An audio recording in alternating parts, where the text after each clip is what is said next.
Assalamualaikum warahmatullahi wabarakatuh. Gimana kabarnya? Baik, pemirsa. Ini ada kabar mengejutkan. Kepala BKKBN Dr. Hastowardo yang mengungkapkan rata-rata usia seks remaja di usia 15 sampai 19 tahun itu meningkat. Ya, pada perempuan tercatat lebih dari 50% yang melakukan hubungan seks di usia 15 hingga 19 tahun.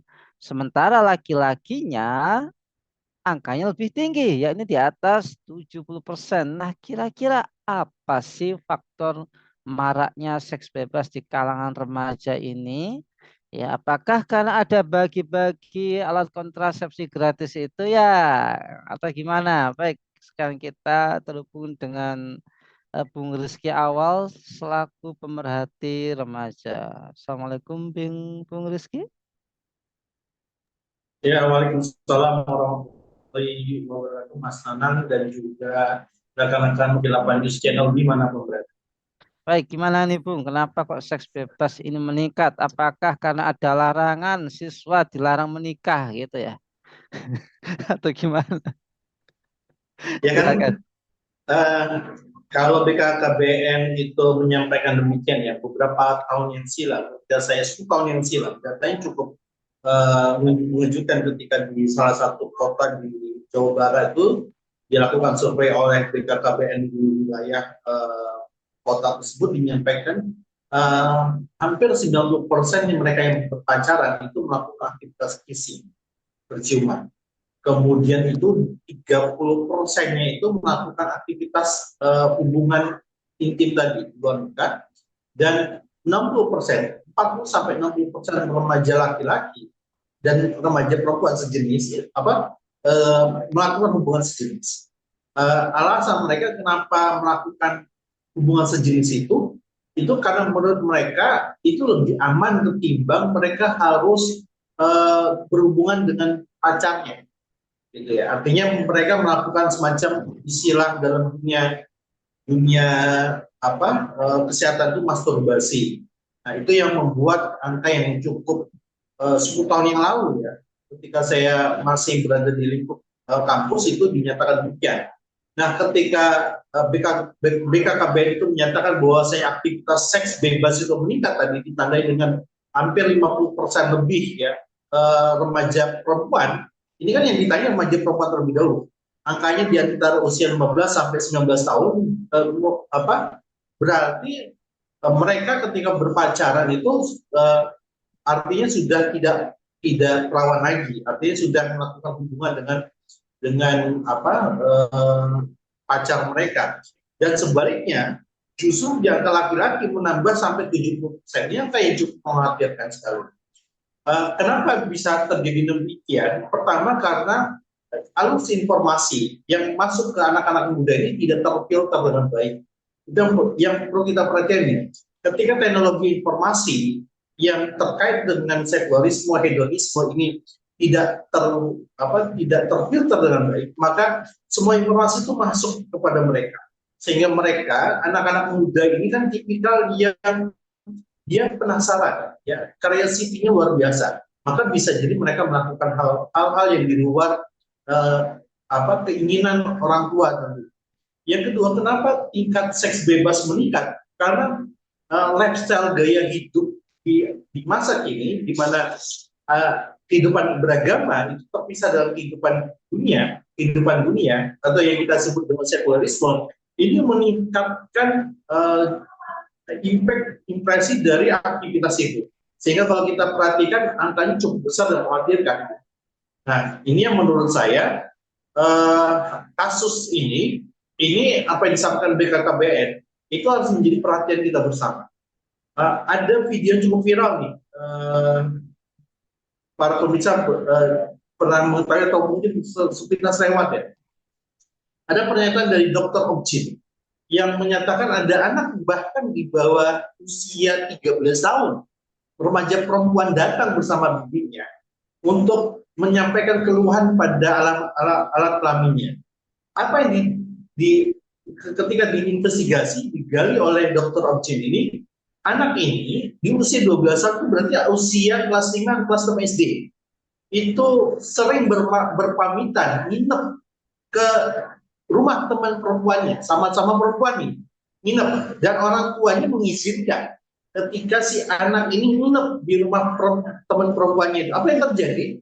Ternyata teman perempuannya ini juga bawa cowok, dan dia juga jadi dengan cowoknya. Kenapa itu bisa terjadi bahkan di rumah temannya perempuannya tadi? Karena di rumah teman perempuannya ini orang tuanya tidak berada di tempat dan mereka melakukan having sex di sana, yaitu cukup mengironiskan lagi. Ketika ditanya sama Dr. Jin lagi, apakah kenapa kamu melakukan berulang kali? Dan dengan entengnya si anak ini mengatakan sudah menjadi sesuatu yang dia sukai, sudah menjadi sesuatu. Yang terakhir mungkin kita bisa melihat hal yang ironis saja tentang video viral milik oleh anak artis ya, anak musisi terkenal. Gitu. Video ini sebenarnya kalau kita baca berita ini adalah video yang disebarkan oleh mantan pacarnya. Artinya perbuatan yang terjadi di video itu dilakukan suka sama suka dan divideokan. Dan ketika mantan pacarnya ini putus dengan dia dan mantan pacarnya yang sakit hati dan masih menyimpan video itu, dengan itu dia mudah menyebar. Ini yang menjadi ironis sekali di tengah-tengah kita. Kenapa perubahan ini begitu cepat terjadi? Karena filter itu tidak ada. Negara selaku pemegang kebijakan tidak melakukan filter dan juga pengawasan ketat dan kebijakan-kebijakan yang membuat remaja ini harusnya semakin taat. Tapi yang terjadi kebijakannya justru membuat remaja ini semakin bermaksiat. Salah satu contohnya adalah PP nomor 28 atau 34 tahun 2024 ini ya, yang baru keluar, yang menunjukkan bahwa pemerintah itu seakan-akan memperbolehkan seks bebas. Gitu. Dengan apa? Memfasilitasi kondom. Meskipun pemerintah meralat bahwasanya fasilitasi kondom itu hanya untuk para pelajar yang sudah menikah. Ini kan sesuatu yang menurut saya salah kaprah. Tadi kalau Mas Anang itu menyatakan bahwa saya pelajar itu dilarang menikah, kan gitu ya. Secara normal kan begitu. Aturan di beberapa di sekolah-sekolah negeri itu melarang atau dan swasta ya, usia sekolah itu melakukan pernikahan, sudah menikah. Gitu. Artinya ini kondom buat apa? Ya, ini yang menurut saya itu agak aneh peraturan ini. Kondom begitu kan? Artinya justru kondom ini membuka pintu lebar seks bebas. Sementara pemerintah seperti hanya di satu sisi menolong kehidupan kesehatan remaja dengan melakukan undang-undang tentang pelarangan penjualan rokok minimal 200 meter dari area sekolah. Tapi pemerintah justru membagi-bagikan kondom itu gratis ke sekolah. Ini yang menurut saya itu sesuatu yang menurut saya abnormal gitu. Mas Nanang dan teman-teman para pemirsa dan Kirapan Channel di mana pun, Kirapan News Channel di mana pun. Iya, Itu Bung Rizky Awal, sebenarnya bagaimana sih sistem pendidikan dalam Islam gitu ya? eh Apakah memang anak sekolah, pelajar SMP, SMA itu seusia mereka memang nggak boleh menikah? Kalaupun ada hak orang tua, ya kalau misalnya mereka diperbolehkan menikah, khawatirnya nanti nggak malah jadi suami istri, tapi malah main game online gitu ya, karena nggak dewasa gitu. Nah ini sebenarnya dalam Islam itu gimana Bung? Pendidikan seks sampai mereka paham apa itu pernikahan, ya itu sebenarnya gimana Bung Rizky Awal? ya ini kan karena gini, pendidikan kita ini adalah pendidikan sekuler di mana kehidupan agama itu terpisah, materi-materi agama itu terpisah dengan materi-materi kehidupan kita. Sehingga apa yang dilandasi dibangun dalam sistem pendidikan kita itu ya sekuler semua menurut saya.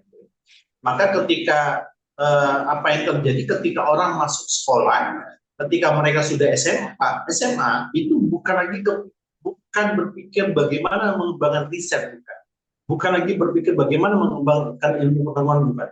Mereka berpikir bagaimana saya bisa berprestasi, nilai saya tinggi, dan saya bisa masuk kampus terbaik di negeri ini, atau bisa digunakan sebagai jasa untuk bekerja. Gitu. Tujuannya bukan riset lagi, tapi beradu kepada nilai, kompetisi, dalam tanda kutip ya, bukan untuk mempengaruhi riset lagi.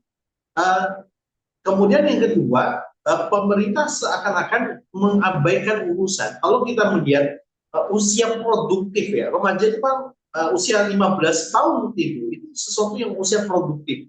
Dalam arti kata mereka secara aktivitas bisa bekerja, secara aktivitas mereka sudah mulai matang secara berpikirnya, tapi juga ingat kebutuhan seks mereka, kebutuhan mereka untuk menikah itu juga meningkat. Sehingga kalau kita lihat itu ada masa-masa apa di mana seseorang itu mulai timbul rasa jatuh cinta. Nah, kalau ini tidak dikelola dengan baik, itu akan berakibat kepada pemilikan saluran yang salah, pacaran, perzinahan, kemudian itu bisa jadi berada pada komunitas-komunitas yang ilegal, yang tentu ini komunitas-komunitas yang kemaksiannya tinggi, sehingga mereka menyalurkan itu semua kepada hal-hal yang salah. Bagaimana dengan sistem Islam? Islam itu ketika di tingkat dasar ini dikuatkan soal akidah terlebih dahulu, gitu ya.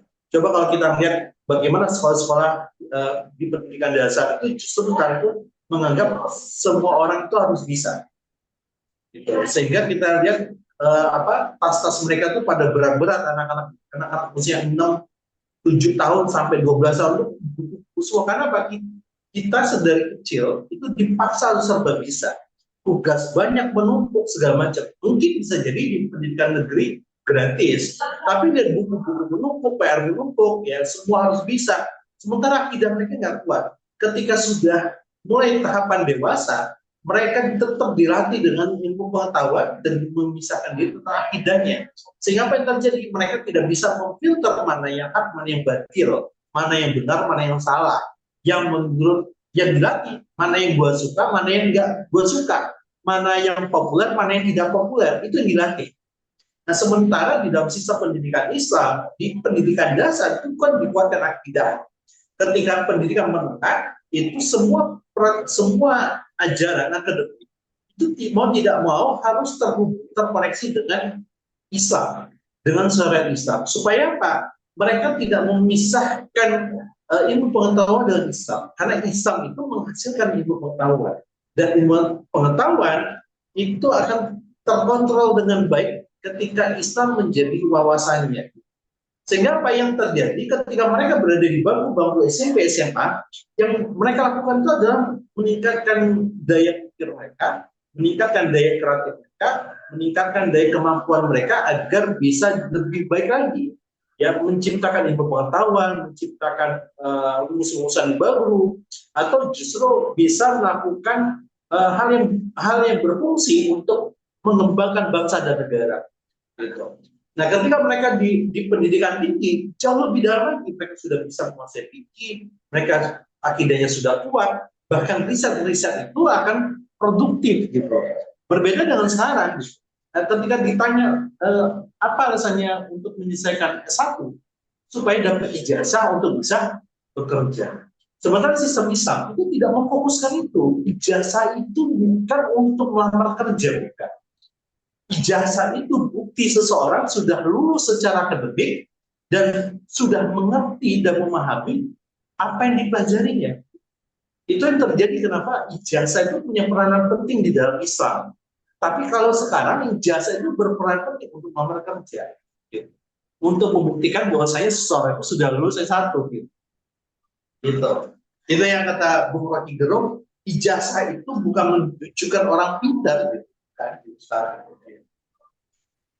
Iya, Itu masalah. baik. Lantas sebenarnya apa akar masalah dari maraknya seks bebas ini? Sebenarnya ini kan dari dulu-dulu sudah ada gitu ya. Nah, terus solusi secara sistemiknya ini gimana? Ya, agar nggak ada lagi bagi-bagi kondom gratis, ATM kondom, yang semuanya itu ya sebagaimana kata Bung Rizky tadi sampaikan, justru malah menyuburkan seks bebas. Ini secara sistemik gimana, Bung? Biar nggak bingung ya penguasa kita ini. Jadi gini, kenapa harus ada bagi-bagi kondom? Karena cara berpikirnya sekularisme. Maka solusinya mereka bagi-bagi kondom. Kalau mereka berpikir dengan syariat Islam, berpikir dengan pola pikir Islam, bukan bagi-bagi kondom. Justru ketika ada mereka yang berpacaran, ditanya, harus diputuskan besok dinikahkan.